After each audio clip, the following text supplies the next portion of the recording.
Pemirsa, dialog kembali kami lanjutkan. Kita akan sapa Pak Emrus terlebih dahulu di Grand Studio. Pak Emrus, tadi kita sudah sempat berbincang dengan kubu dari PDI Perjuangan dari Jokowi, dan kita juga sedang berbincang di ujung telepon dengan Pak Soehardi dari Gerindra. Tapi ini kedua partai kemudian sama-sama setuju bagaimana kampanye hitam ini seharusnya tidak dilakukan, lebih baik kampanye yang sifatnya positif seperti itu. Tapi kita lihat bagaimana fakta kenyataan di lapangannya bahwa kampanye hitam justru merajalela. Jadi asal-muasal dari kampanye hitam ini bagaimana menurut Pak Emrus? Saya melihat kalau kita lihat dari segi aspek metodologi gitu ya, ini variable destroyer. Artinya variabel yang mengganggu kampanye kita yang saat ini.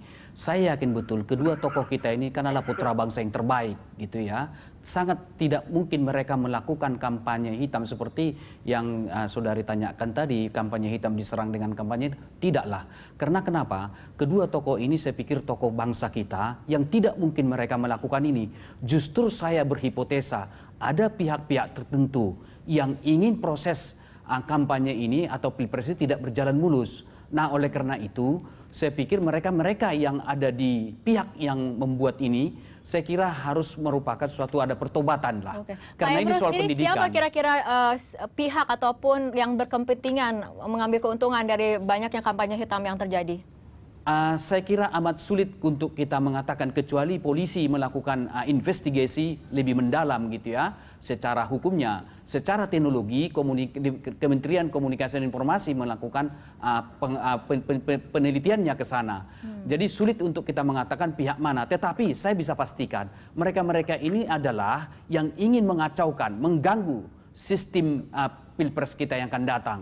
Karena tidak mungkin itu disampaikan oleh kedua tim sukses ini. Sangat tidak mungkin itu mereka lakukan. Karena kenapa? Dua-duanya jadi korban kok. Oke. Gitu. Baik.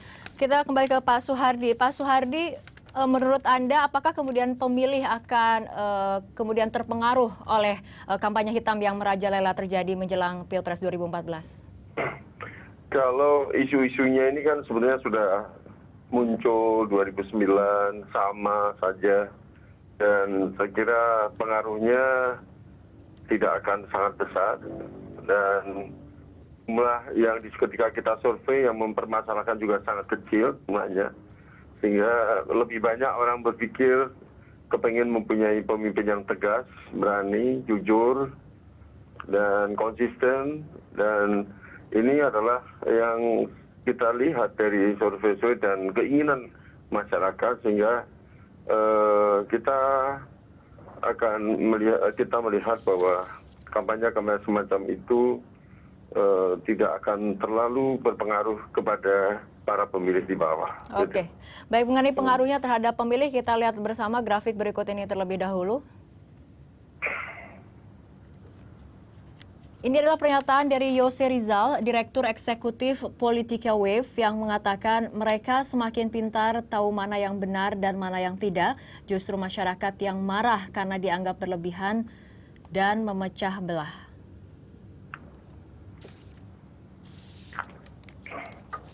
Ya, Pak Emrus, jika kita melihat kemudian negara lain misalnya dengan demokrasi yang sudah matang, Amerika saja kemudian dengan kampanye hitam ini berkontribusi pada masyarakat yang justru anti politik jadinya, dan kemudian golput meningkat di Amerika.